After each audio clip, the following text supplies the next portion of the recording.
And now, the Deeper Thinking Podcast, a space for ideas and reflections in our uncertain times.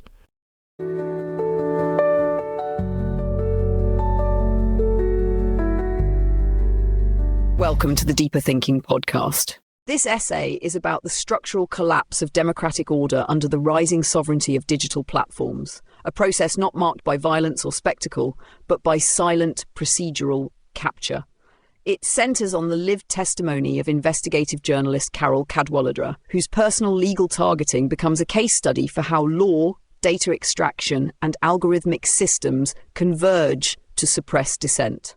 The essay theorises this convergence as a technological coup, orchestrated not by governments alone, but by a broligarchy, a transnational masculinist elite whose power flows through code, not constitutions.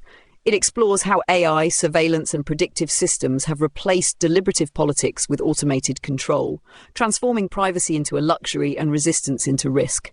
But it does not end with collapse. Instead, it reclaims refusal as philosophical agency, arguing that to name, to remember, to digitally disobey is not only possible, but necessary. The essay blends critical philosophy, political urgency, and infrastructural analysis to propose that while the coup has already happened, the archive of refusal remains, and it is from that residue that new systems of ethical cohabitation can still be built. We no longer live in a world where sovereignty is defined by borders. It is now composed of terms of service. The site of power has shifted from elected institutions to digital infrastructures, from state to platform, from law to interface. When Carole Cadwalladr stood to speak again, it wasn't merely a return, it was a disruption. A glitch in a system designed to make such returns impossible. What she brings is not just testimony, but evidence that we are already inside a coup that does not announce itself with violence, but with convenience. It is a structural overwrite, camouflaged by the aesthetics of innovation and the language of participation. Democracy was not dismantled from above, it was bypassed from beneath. This is the nature of the broligarchy, a new political formation not built on ideology but extraction. Its logic is familiar to any historian of colonialism, and yet it wears a hoodie and talks of scale. What Cadwalladr reveals is how this formation hides its violence behind its novelty. The theft is not only of data, but of relation, of authorship, of memory, of truth. And when she names it, she is sued, not by a state, but by a man with capital and lawyers using law as infrastructure, deploying litigation as deletion. The slap suit against her is not a counter-argument, it is a system artifact. It is how power defends itself when it can no longer justify itself. But the deeper violence is epistemic. The coup is not merely the suppression of dissent, it is the erasure of authorship, the mimicry of voice without the labour that created it. AI systems trained on the corpus of the internet now echo Cadwalladr's tone, her phrases, her story, without consent. And this too is part of the architecture. What cannot be silenced will be simulated.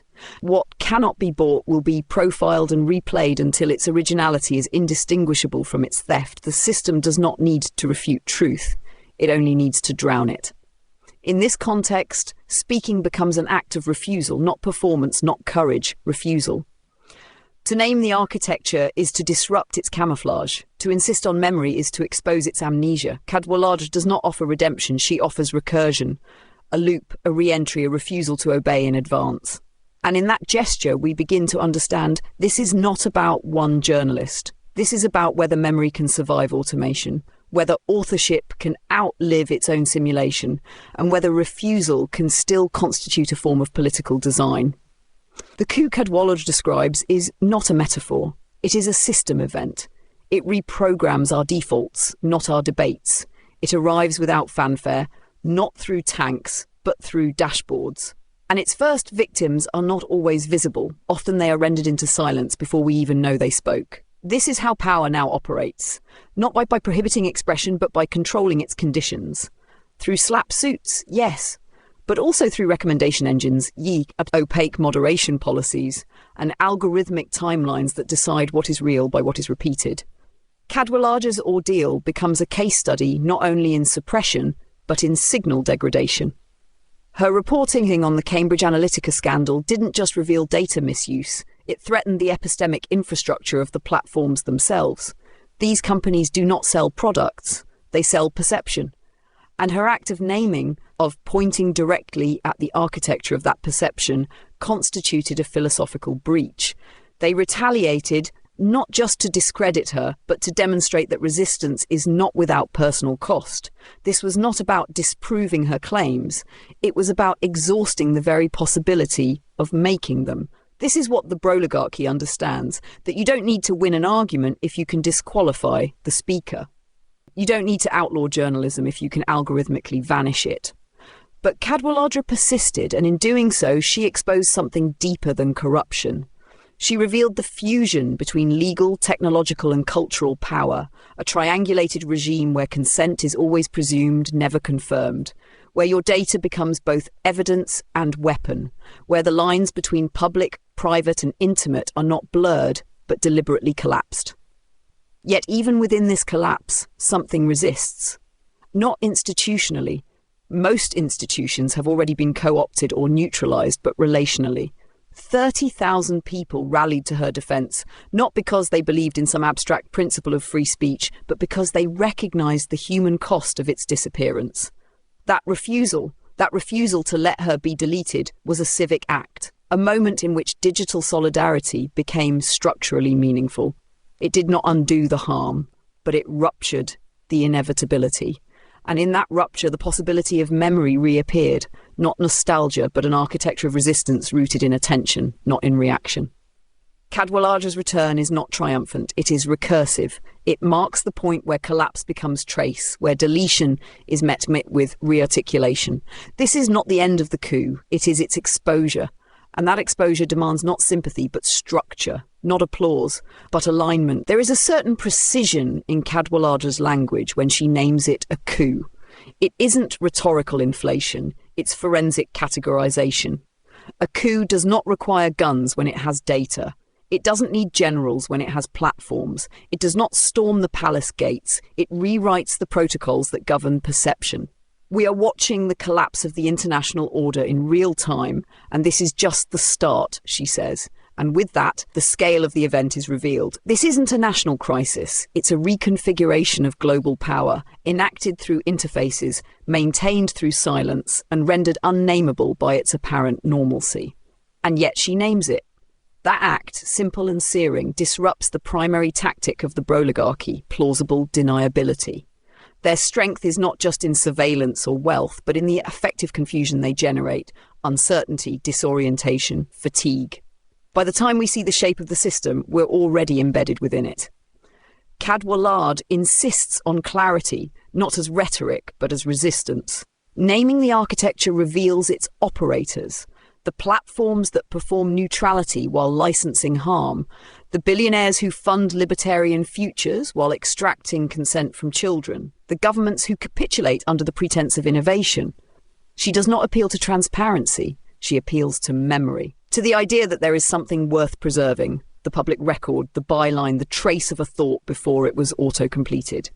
This is where the metaphysics of the coup reveals itself. It is not just political, it is ontological. It attempts to remake being itself into something indexable, categorizable, sellable. But ontology resists. Cadwalladr resists. And in that resistance, we see not a romantic hero, but a structural refusal. To be profiled, to be simulated, to be archived without agency. Here, memory becomes an act of construction. Not nostalgia for the pre-digital, but a demand for accountability in the infrastructures we now live inside. The platforms are not neutral, they are positional. They are built with assumptions, sustained through extraction, and defended by courts that pretend not to understand them. Cadwalladra's litigation exposed not just individual corruption, but systemic design. The targeting of a woman journalist was not incidental. It was necessary to the coup. Discredit her, erase her, then replicate her voice without consent. That is how the system sustains itself, through silencing followed by simulation. But the simulation failed. She spoke again, not because it was safe, but because it mattered. And in doing so, she disrupted the clean line the system prefers. She became a recursive artifact, a living contradiction the coup could not resolve. The true genius of the system is that it doesn't need to hide. It wears the face of freedom, Instagram filters, seamless UX, a sea of notifications that feel like connection. This is not Orwellian. It is something quieter, smoother. As Cadwalladr puts it, we are already living inside the architecture of totalitarianism. Not the spectacle of control, but its ambience. Not the enforcement of speech, but the modulation of visibility. The broligarchy does not want obedience. It wants engagement. It doesn't need to convince you. It only needs to condition you. The result is a world where power is both ambient and absolute, where we are never quite sure what we are consenting to, and so we keep consenting. Cadwalladr's critique is not nostalgia for a purer internet. It is a call to rebuild one, ethically, politically, structurally. And that project begins not with platforms, but with people, with remembering that disobedience is not defiance for its own sake, but a recalibration of relation. The refusal to accept cookies, the decision to encrypt, the awareness that digital silence is also a form of speech.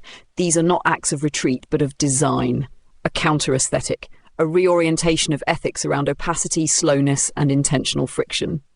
Because in a system that automates exposure, the ability to remain unread becomes a political act. She warns us, what happened to her is not rare. It is a prototype. The slap suit, the smear campaign, the AI mimicry, all are scalable. And that scalability is precisely what makes the system political. Not because it violates the law, but because it replaces the law.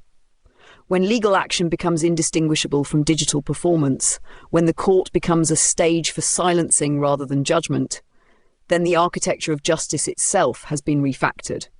And yet, there are moments when the code stutters, when the intended silence is interrupted, when 30,000 people contribute to a legal fund, when someone refuses to let their labour be scraped, when a woman who was meant to be erased stands up and speaks, not with moral purity, but with structural precision.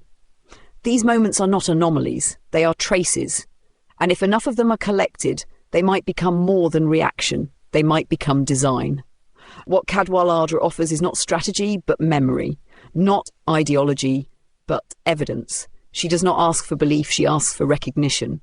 That what has happened to her and to so many others is not accidental, it is infrastructural. And that recognition is not the end of the story, it is the minimum condition for beginning another. This is the part the system cannot compute. That memory can be made recursive, that refusal can be echoed, that silence can become design. Cadwalladra's voice does not return unchanged, it loops back bearing the marks of its attempted deletion. The essay becomes not a speech but a counter-algorithm, a process that insists meaning can survive mimicry, that authorship still matters even after it has been machine-learned into noise. She names the theft, not metaphorically, but legally, ethically, ontologically. Her IP, her labour, her voice used without consent to train a system that now performs her, hollowed out at scale. This is more than infringement, it is a metaphysical violation. The platform logic insists that if it can simulate you, it owns you. If it can predict you, it no longer needs you. But what Cadwalladr enacts is a different logic, one where being is not reducible to pattern, where presence is not the same as replication. She reasserts the human not as essence but as relation, a being with, a witness, a field of mutual accountability. Her refusal is not solitary, it is held by others, crowdfunded, remembered, revoiced. This is how resistance now forms, not as ideology but as infrastructure made of care. What she exposes is that the AI coup is not coming. It has already been normalised. Not in killer robots, but in the soft violations of everyday systems, autofill, content generation, predictive suppression. The first great AI apocalypse is not spectacular. It is epistemic collapse, the slow erasure of memory, authorship and truth under the weight of plausible simulation. And yet, even here, the system fails, because it cannot predict what it cannot name. It cannot erase what refuses to disappear. Cadwalladra's presence reactivates the trace. Her speaking reopens the possibility that something else can still be written. This is the philosophical core of her act, a stance of post-erasure authorship. Not restoration. She does not seek to return to some imagined purity, but rearticulation, a remaking of the terms under which speech, memory and dissent might still be possible. She does not end with hope. She ends with precision. Her voice is not asking for safety, it is demanding recognition. that this happened, that this is still happening, and that we are either participants in its continuation or agents of its rupture. And so the recursive turn is complete. The coup is no longer abstract. It is archived, it is traceable, it is named.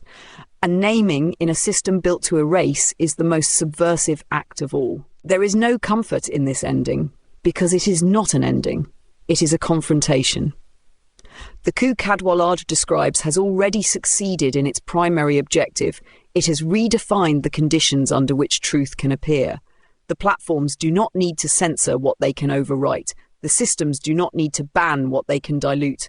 And yet she insists on speaking, not because it will reverse the damage, but because refusal is still structurally possible. And in this moment, possible is enough. This is not a call to action. It is a demand for responsibility. Silicon Valley cannot plead innocence. The CEOs cannot hide behind innovation. They have allied with autocrats, mimicked state power, and built architectures of control so seamless we mistake them for progress. But there is a line, a trace, a voice, and she stands in it. She names them, not to accuse, but to indict. You are not gods, you are men, and you are careless. This is not metaphor, it is record. It is evidence of complicity in a system that harvests intimacy and automates domination. To those still watching, still debating whether it's too late, it is later than you think. But not yet too late. There is still time to reconfigure, not through grand revolutions, but through the granular refusal of complicity, through the design of systems that do not depend on theft, through the insistence that authorship matters, that memory is not obsolete, and that platforms must answer to the publics they claim to serve. There is no redemption arc here, no uplift. The systems Cadwalladr names are still intact. The lawsuit was never retracted. The AI still scrapes. The coup holds. But her voice has returned, not to reassure us, but to leave us without excuse. We now know. We know how it works, we know what it takes, we know what's been done in our names and with our data. And knowing is not safety, but it is clarity. The question that remains is not what will happen next, it is what each of us will now allow, because there is no neutral position in a system that profiles silence. The architecture listens, and the coup depends on our continued quiet participation. Refusal begins not with hope, but with recognition. And this moment of clarity is the last point at which we can still choose to withdraw our consent. Until next time.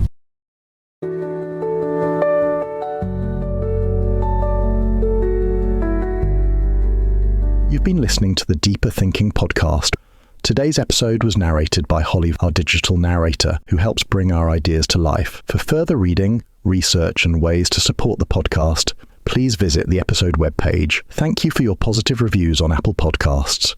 Your reviews help keep us visible so others can discover and enjoy our content.